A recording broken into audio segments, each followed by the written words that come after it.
Assalamualaikum warahmatullahi wabarakatuh.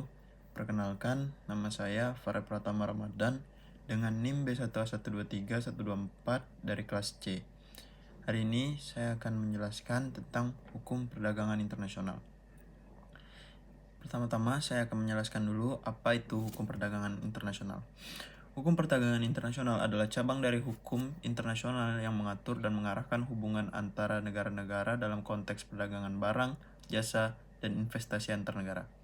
Hukum ini terdiri dari peraturan prinsip, kesepakatan internasional, dan mekanisme penyelesaian sengketa yang dirancang untuk memastikan perdagangan internasional dapat berlangsung secara bebas, adil, dan teratur.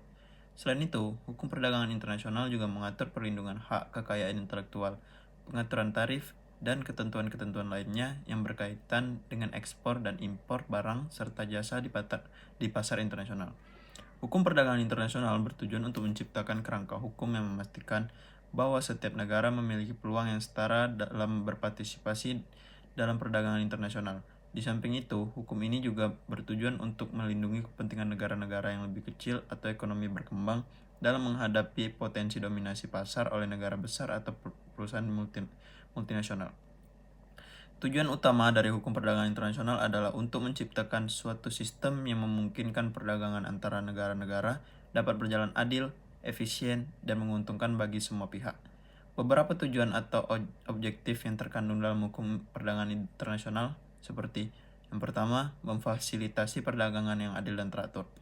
Hukum perdagangan internasional bertujuan untuk mengatur agar perdagangan internasional dapat berjalan secara tertib, dengan adanya aturan yang jelas dan diakui secara internasional. Dengan adanya kerangka hukum yang jelas, negara-negara dapat saling berinteraksi dengan kepercayaan tinggi bahwa transaksi mereka akan diperlakukan secara adil. Kemudian, mengurangi hambatan perdagangan. Salah satu tujuan penting hukum perdagangan internasional adalah untuk mengurangi, bahkan menghilangkan hambatan-hambatan perdagangan yang bersifat diskriminatif seperti tarif yang tinggi, kuota, dan peraturan teknis yang memberatkan perdagangan antar negara. Hal ini dilakukan untuk mendorong pasar yang lebih terbuka dan menguntungkan bagi negara-negara yang terlibat. Kemudian, meningkatkan kesejahteraan ekonomi global.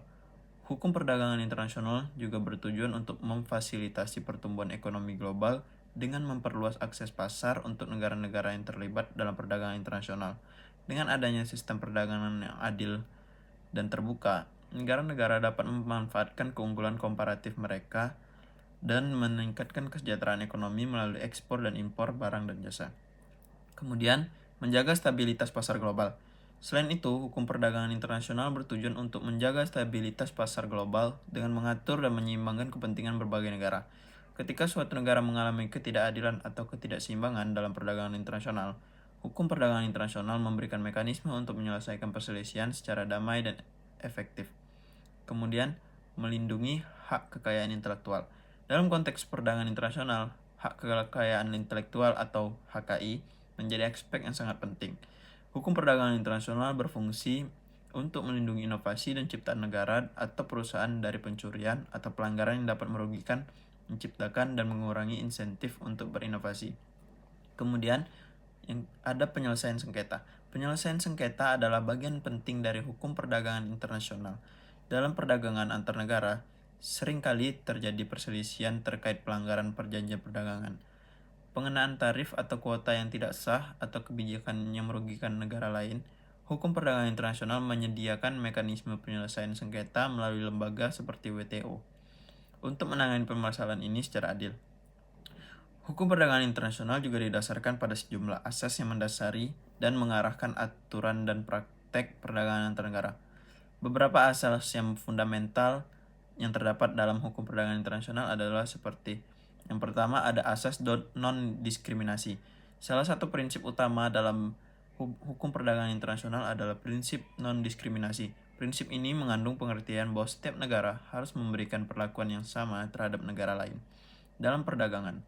Hal ini tercermin dalam dua konsep utama, Most Favored Nation atau MFN dan National Treatment. Konsep MFN mengharuskan suatu negara untuk memberikan perlakuan yang sama terhadap semua negara yang terlibat dalam perdagangan. Sedangkan National Treatment mengharuskan suatu negara memperlakukan barang dan jasa asing secara setara dengan barang dan jasa domestik yang diproduksi. Kemudian yang kedua ada asas kebebasan perdagangan. Asas kebebasan perdagangan mengandung arti bahwa negara-negara harus bebas melakukan perdagangan dengan negara lain tanpa ada batasan yang berlebihan. Kebebasan ini memungkinkan negara untuk memiliki mitra dagang dan jenis barang yang akan diperdagangkan tanpa intervensi yang membatasi. Meskipun kebebasan ini sering diimbangi dengan kewajiban untuk memenuhi peraturan-peraturan internasional. Kemudian yang ketiga ada asas keterbukaan. Atas keterbukaan menekankan pada pentingnya bagi negara-negara untuk membuka pasar mereka bagi barang dan jasa dari negara lain.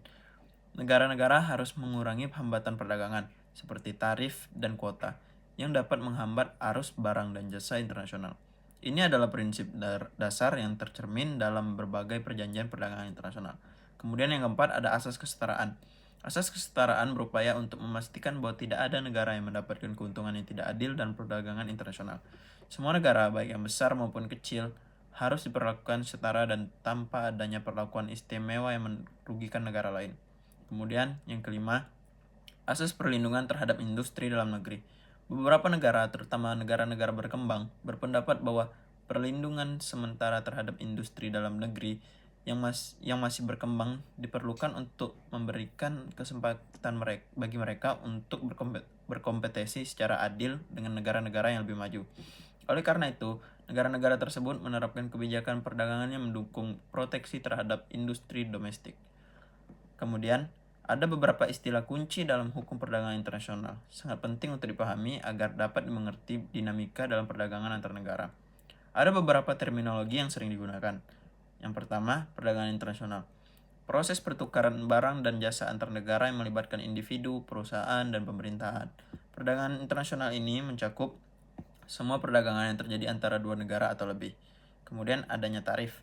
Tarif adalah pajak atau bea masuk yang dikenakan oleh pemerintah suatu negara atas barang-barang impor dari negara lain.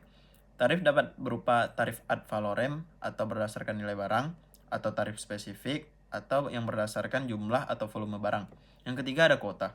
Kuota adalah batasan jumlah barang yang boleh diperdagangkan antara negara dalam periode tertentu. Kuota sering digunakan untuk membatasi impor barang tertentu untuk melindungi industri domestik. Kemudian yang keempat ada anti-dumping.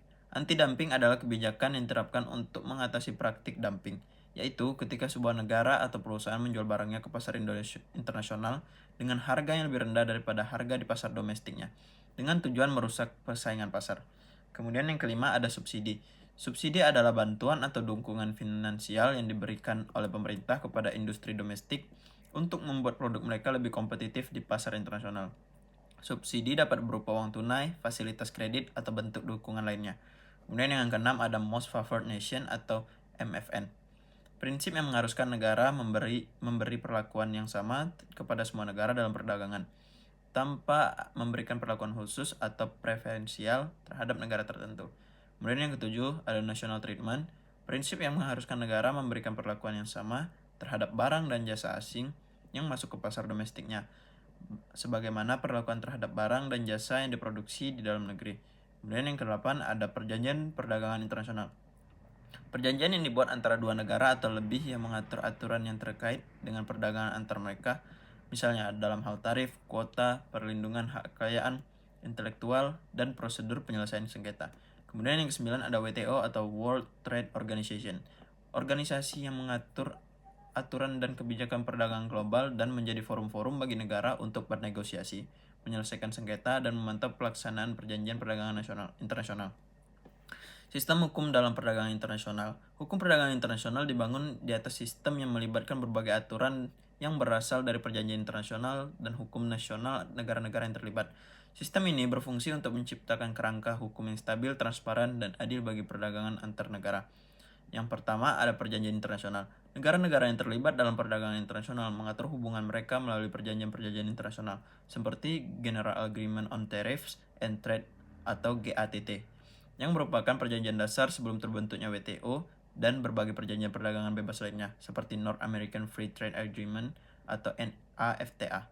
Hukum nasional suatu negara juga mempengaruhi bagaimana negara tersebut berpartisipasi dalam perdagangan internasional. Misalnya, setiap negara memiliki hukum yang mengatur ekspor dan impor, barang dan jasa, kebijakan tarif, dan perlindungan terhadap industri domestik. Kemudian yang ketiga, Organisasi Perdagangan Internasional atau World Trade Organization adalah organisasi utama yang mengatur perdagangan internasional. WTO menyediakan platform untuk negara-negara menyelesaikan sengketa perdagangan serta melaksanakan dan memantau implementasi perjanjian internasional yang mengatur perdagangan antar negara. Ada beberapa isu dan tantangan dalam hukum perdagangan internasional. Dalam berkembangnya hukum perdagangan internasional menghadapi sejumlah isu dan tantangan yang mempengaruhi efektivitas dan penerapannya. Yang pertama ada proteksionisme. Beberapa negara menerapkan kebijakan proteksionisme untuk melindungi ekonomi domestik mereka dari dampak negatif persaingan internasional yang tajam. Proteksionisme ini meskipun menguntungkan bagi industri lokal dalam jangka pendek, seringkali mengarah pada ketidakseimbangan perdagangan dan ketegangan antar negara.